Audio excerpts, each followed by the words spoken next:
मैं डॉक्टर दिनेश उपाध्याय, पूर्व सदस्य आयुष मंत्रालय भारत सरकार रहा हूँ और लगभग 50 वर्षों से राष्ट्र के अंदर राजनीतिक जीवन के साथ सेवाएं अपनी दी है। आज माननीय लोकप्रिय प्रधानमंत्री देवधर, जो वर्तमान में झारखंड है, वो रुका बिहारी था, वहां पे आज गए हैं। वो इतना पवित्र स्थल है कि राष्ट्र के जो माताएं बहनें हैं, कुछ शायद सभी लोग अब तक देवधर ना गए हों, क्योंकि जितने तीर्थ स्थल भारत के अंदर हैं, वैष्णो माता जी हैं या कैलाश शिव के टेम्पल हैं और विष्णु के मंदिर हैं, सभी लोगों को सब जाने का मौका नहीं मिलता। लेकिन मैं यही कहूँगा कि सभी को देवधर जाकर के वहाँ अपनी पूजा अर्चना करनी चाहिए। और मोदी जी वहाँ गए हैं, उनका जो स्वागत किया है वहाँ की बच्चों ने, बच्चियों ने, माताओं, बहनों, पुरुषों ने, और उसमें सभी जाति, सभी धर्म, मैं यहाँ तक भी कहूँ कि धर्म के साथ किसी पॉलिटिकल पार्टी को जोड़ के चल नहीं सकते।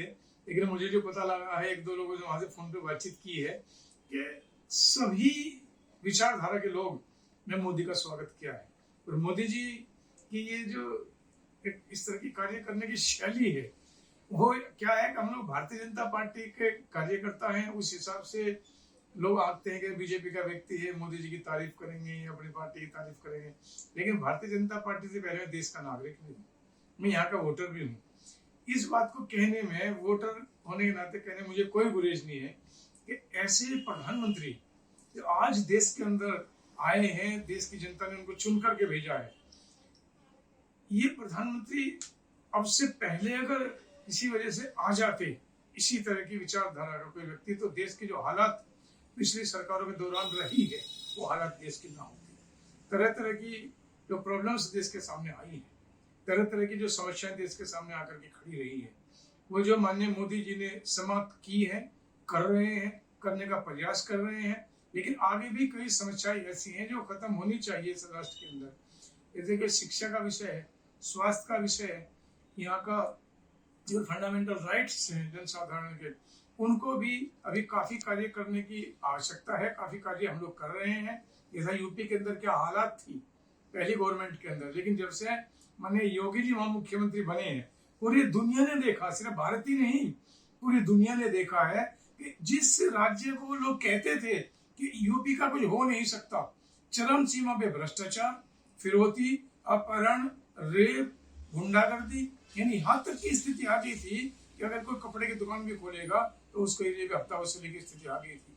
और यहाँ तक हालत हो गई थी तो बेटियां जो स्कूल में जाती थी वहां जाने से डरने लगी थी। आज वही उत्तर प्रदेश है, बच्चियां स्कूटी लेके, साइकिल लेकर के आराम से पूरे यूपी के अंदर घूमती है, रात को भी दिन को भी। किसी की ऐसी हिम्मत नहीं पड़ती कोई किसी की तरफ आंख भर के देख ले, या कोई व्यक्ति किसी बिजनेसमैन से, दुकानदार से, चिकित्सक से या व्यापारी से कोई हफ्ता वसूली करे, या किसी का इस तरह से कोई व्यभिचार हो। ऐसी समस्या यूपी के अंदर पूरी तरह से खत्म हुई है। कितने सांप्रदायिक दंगे यूपी के अंदर पहले होते थे, योगी जी के गवर्नमेंट के आने के बाद, मोदी जी के नेतृत्व में यूपी पूरी तरह से शांत है। ये ताकत अब हम लोग बोल रहे हैं, कुछ जनता के लोग मेरे मित्र है, मेरे भाई है, कुछ बहुत ज्यादा समझदार लोग हैं, वो फिर कहेंगे ये तो भारतीय जनता पार्टी के व्यक्ति अपनी तारीफ करेगा ही। लेकिन अभी मैं आपके चैनल के माध्यम से भारत का नागरिक, भारत का वोटर होने के नाते बोल रहा हूँ, यूपी के अंदर वाकई आज की तरफ से राम राज्य है और वहां स्वर्ग जैसी स्थिति है। लेकिन इसी की बात को देखते हैं, भारत के कुछ राज्य जैसा बंगाल है, केरला है, पंजाब है, और भी एक दो राज्य हैं, उनकी स्थिति इतनी खराब है, इतनी खराब है, इतनी खराब है कि भारत के अंदर अगर हम कोई बात जाते हैं, कोई जिक्र भी करता है कि ये हालत क्या है, तो गर्दन नीचे को हो जाती है। दिल्ली की हालत बहुत मिजरेबल कंडीशन में है। केरला के अंदर आज भी सुबह ही, शायद कल सुबह बात है कि आरएसएस के कार्यालय के ऊपर बम फोड़ दिया किसी ने, वहां सिर्फ व्यक्ति ने आकर के को गोला वोला फेंका है उसके ऊपर। ये बंगाल की हालत, कोई भी फंडामेंटल राइट वहां जीवित नहीं है, पूरी तरह से व्यवस्था चरमराई हुई है। लेकिन कुछ राज्य भारत के मोदी जी के नेतृत्व में आकर के ठीक हुए हैं। आसाम काफी बहुत अच्छा चल रहा है, ये अपना यूपी बहुत अच्छा चल रहा है, गुजरात बहुत अच्छा चल रहा है, कई राज्य बहुत अच्छे चल रहे हैं, भारत बहुत अच्छा चल रहा है। लेकिन फिर भी अभी मैंने कहा ना आपके चैनल पे, हमें कुछ कार्य करने बाकी है। शिक्षा के क्षेत्र में आमूलचूल परिवर्तन होना चाहिए। स्वास्थ्य के क्षेत्र में चिकित्सा का मामला है, आमूलचूल परिवर्तन होना चाहिए। आज भी जितनी रोगियों की संख्या भारत के अंदर बढ़ी है, आज एक चीज मैं आपको और कहना चाहता हूँ आपके चैनल के माध्यम से, हम लोग सरकार में हैं अभी और हॉस्पिटल्स बना रहे हैं, लेकिन हॉस्पिटल बनाने की बात अच्छी है, बननी चाहिए, लेकिन रोगी की संख्या कैसे घटेगी इसके ऊपर भी चिंता करनी चाहिए। और ये काम सरकार के अलावा पब्लिक का भी है कि हम लोग अस्पताल तो बढ़ाएंगे, लेकिन भीड़ तो बढ़ेगी, भीड़ कैसे घटेगी? अगर हमें हॉस्पिटल की भीड़ घटानी है तो रोगी कैसे घटेंगे, बीमारी कैसे घटेगी, उसके ऊपर चिंता होना चाहिए। तो उसके लिए भी आज एक चीज छोटी सी, मैं क्योंकि आपने मौका दिया मुझे बात कहने का, जिस दिन भारत की पवित्र भूमि के अंदर देसी गाय का पालन, देसी गाय का गोमूत्र प्रत्येक व्यक्ति सुबह खाली पेट लेना स्टार्ट कर देगा, अपना ऑर्गेनिक खाना खाएगा, गायत्री मंत्र का जाप करेगा, सुबह उठेगा, योगा करेगा रोज और मर्यादा में रहेगा, माँ बाप की सेवा करेगा, संस्कार पालित करेगा। खान पान की स्थिति जो चरमराई हुई है भारत के अंदर आज, चाहे वह मोमोस लोग खा रहे हैं, चाउमीन लोग खा रहे हैं, डब्बा बंद चीजें खा रहे हैं, या बासी सब्जी बना करके, रोटी बना करके, जो ब्रेड वगैरह फ्रिज में रख देते हैं उनको खाते हैं। इन सब चीजों से हमें बचना चाहिए। अगर हमने ये कार्य कर लिया तो भारत के अंदर रोगी की संख्या घटाई जा सकती है। नेचुरोपैथी को आगे बढ़ावा मिलना चाहिए, आयुष के तहत हमें चलना चाहिए। मैं ये बात नहीं कहता एलोपैथी हमारे मित्र हैं, हमारे भाई हैं, एलोपैथी की भी जरूरत है, लेकिन आयुर्वेद, वनौषधि, नेचुरोपैथी, योगा और अपना नेचुरल फूड, ऑर्गेनिक फूड, देसी गाय का दूध और देसी गाय का मूत्र, गोमूत्र, गोल जिसको हम कहते हैं, अगर ये चीज हम लेने लगे, काफी हद तक हम रोगी की संख्या भारत के अंदर घटा सकते हैं। इससे हॉस्पिटल के अंदर जो भीड़ लगी हुई है तो वो कम हो सकती है। कई बार हमें भी लोग कहते हैं जी एम्स के अंदर, सफदरजंग के अंदर, आरएमएल के अंदर एक पर्ची बनाने तक के लिए भी स्थिति क्या है, इतना पेशेंटों की भीड़ है। लेकिन पेशेंटों की भीड़ क्यों हुई? तो हमारे भाई बहन है, हमारे मित्र हैं, इसलिए स्वास्थ्य के बारे में चिंतन होनी चाहिए। मोदी जी ने 12,500 आयुष, जब मैं आयुष मंत्रालय में था पहली गवर्नमेंट में, मोदी जी जब पहली सरकार बनी तो आयुष मंत्रालय का सदस्य रहा, फिर दूसरी गवर्नमेंट में भी सदस्य रहा। 12,500 वेलनेस सेंटर माननीय मोदी जी के नेतृत्व में विज्ञान भवन के अंदर घोषणा हुई थी। माननीय श्रीपद नायक जी हमारे मंत्री थे, तो 12,500 वेलनेस सेंटर माननीय मोदी जी ने भारत को स्वास्थ्य दृष्टि से दिए। यूनानी हॉस्पिटल बनाए हैं। कश्मीर जैसे राज्य के अंदर गांदरबल में यूनानी का बहुत बड़ा हॉस्पिटल बनाया है। 2014 में जब वहां सैलाब आया तो तब मैं वहां कश्मीर के अंदर प्रभारी बना करके भेजा था भारतीय जनता पार्टी ने। तो मैंने वहां देखा है कश्मीर की क्या हालत थी।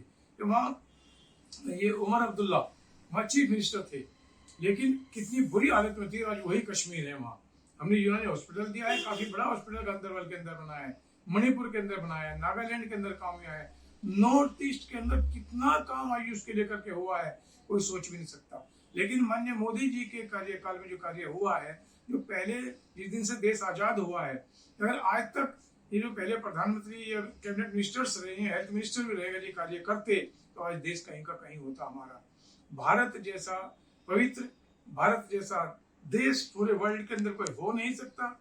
इसकी खूबसूरती क्या है कि यहाँ तरह तरह के भिन्न भिन्न तरह के कल्चर, भिन्न भिन्न तरह का ट्रेडिशनल सिस्टम, भिन्न भिन्न तरह का ट्रेडिशनल फूड, ट्रेडिशनल लैंग्वेजेज, उसके बावजूद भी भारत आज एक ध्वज के नीचे रहता है। चाहे वो नागालैंड है, झारखंड है, कश्मीर है, राजस्थान है, उत्तर प्रदेश है, मणिपुर है, पूरा देश की विचित्र तरह की भाषाएं बोली जाती है, फिर भी भारत एक देश है। ये हमारी खूबसूरती है और उसी खूबसूरती को लेकर के हम लोग आज जीवित हैं।